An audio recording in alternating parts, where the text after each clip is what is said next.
Ahí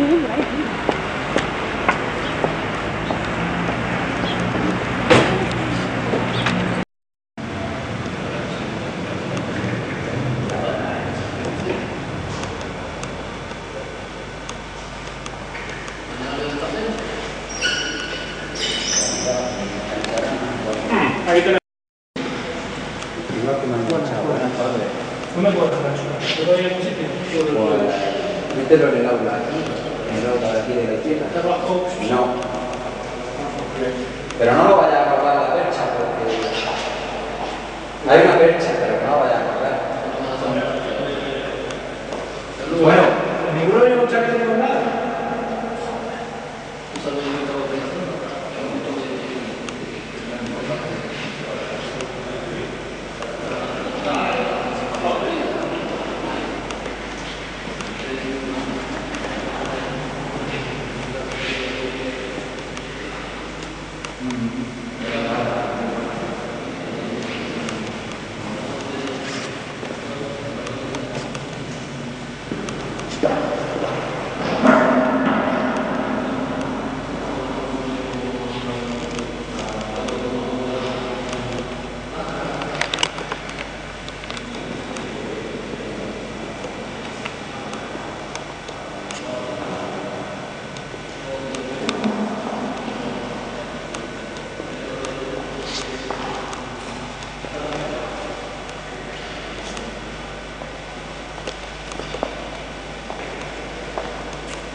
Que tuvimos otros días eran para que tengáis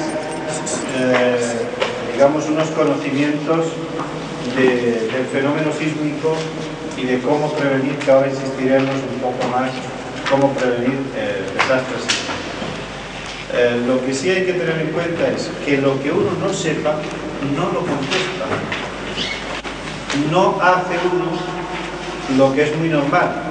Yo creo que la temperatura sí influye en los terremotos, pero es porque yo lo creo, no porque nadie me lo ha dicho. Porque en ese caso concreto es que no influye. Entonces no vayamos a convertirnos en una serie de propagadores de errores. Lo que queremos es evitar. Es mejor contarle unas cosas y decir, pues eso no le puedo contestar en este momento. Y seguir a otro tema que sí es interesante. Eso por un lado. Luego, fijaros que en los 60 carteles estos que hay aquí hay una serie de temas, porque esto está pensado para que sea una exposición, digamos, ambulante. Ya se ve que tiene muchos arañazos de autoprotección.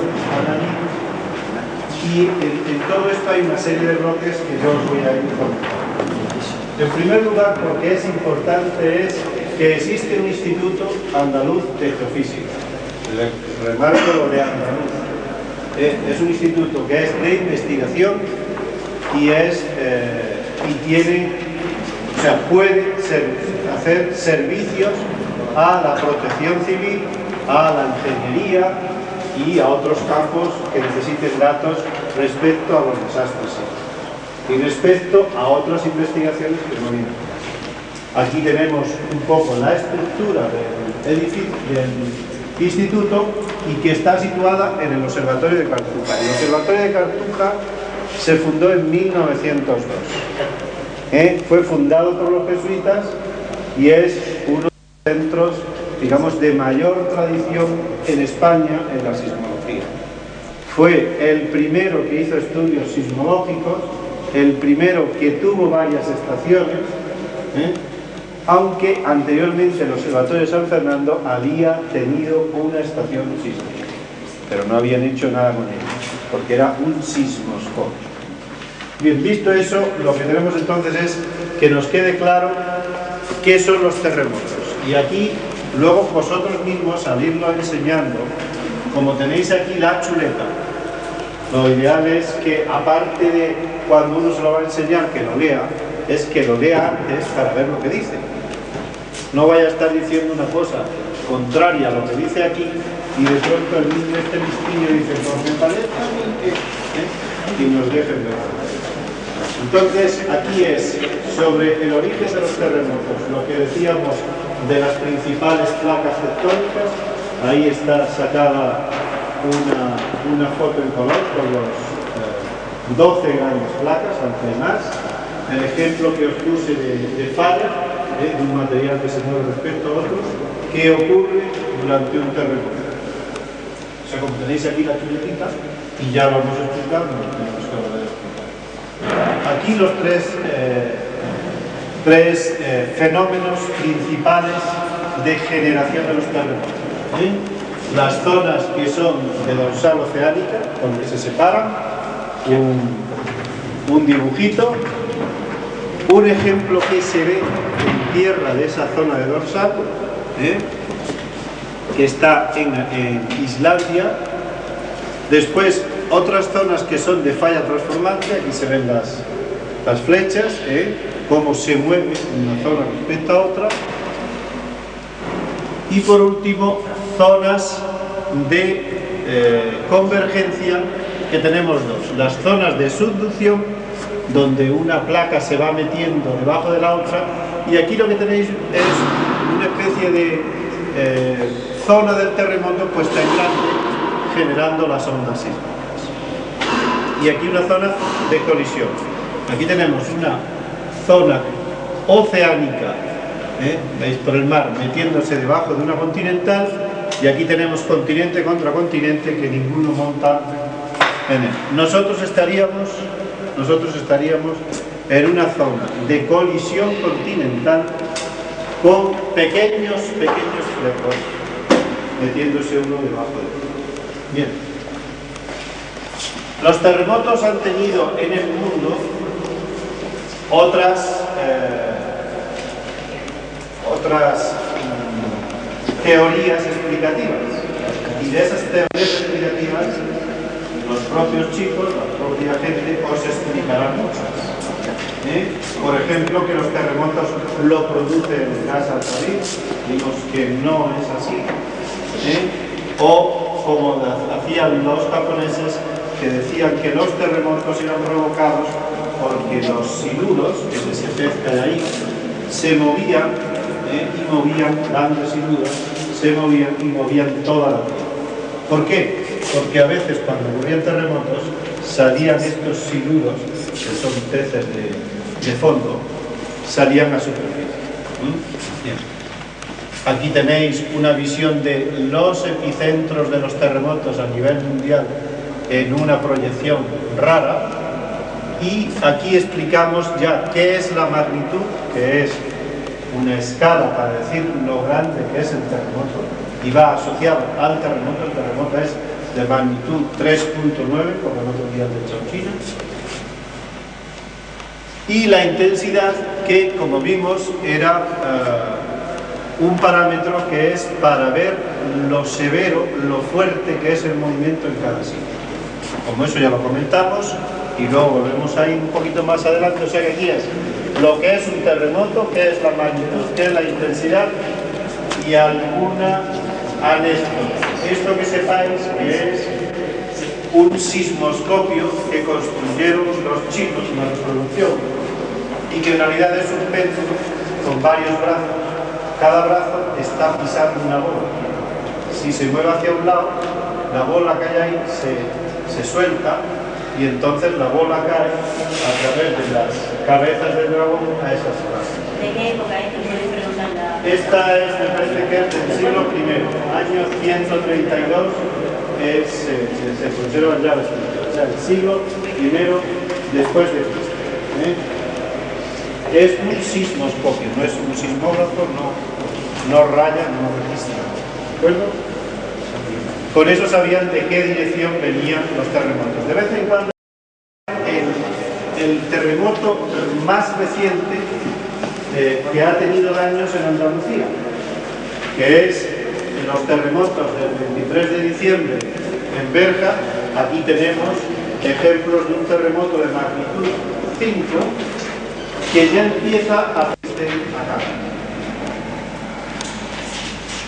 El terremoto del 4 de enero del 94, que esto es a modo de ejemplo, por eso tenemos de fotos y algunas más espectaculares textos. Como esto se hizo para la campaña de Almería, pues había que sacar daños, pero no excesivos, que nos realimentaban un poco el miedo.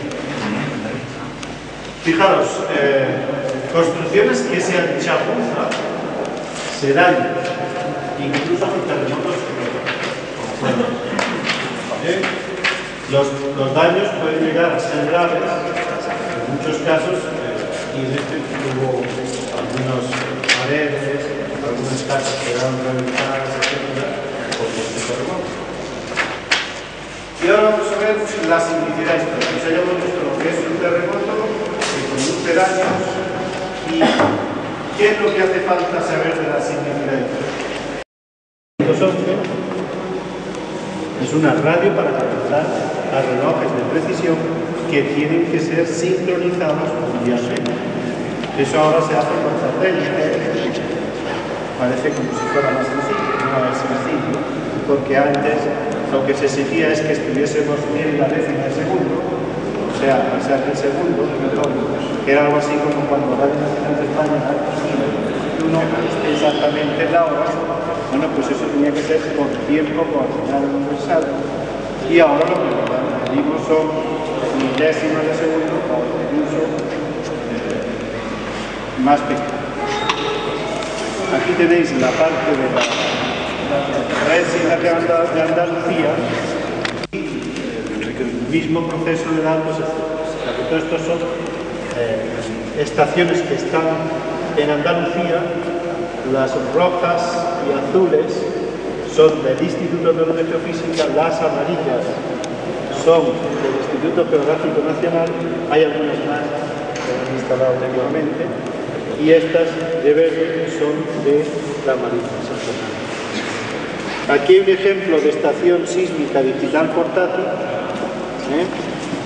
que es la que se despliega con 3 sensores, que se puede utilizar tanto en crisis sísmicas como cuando hay que analizar la actividad sísmica. Fijaros, allí tenéis una central de registro de aquellos que hemos visto portátiles, en la que uno puede llevar una estación central, una serie de estaciones satélites, registrando allí y analizar.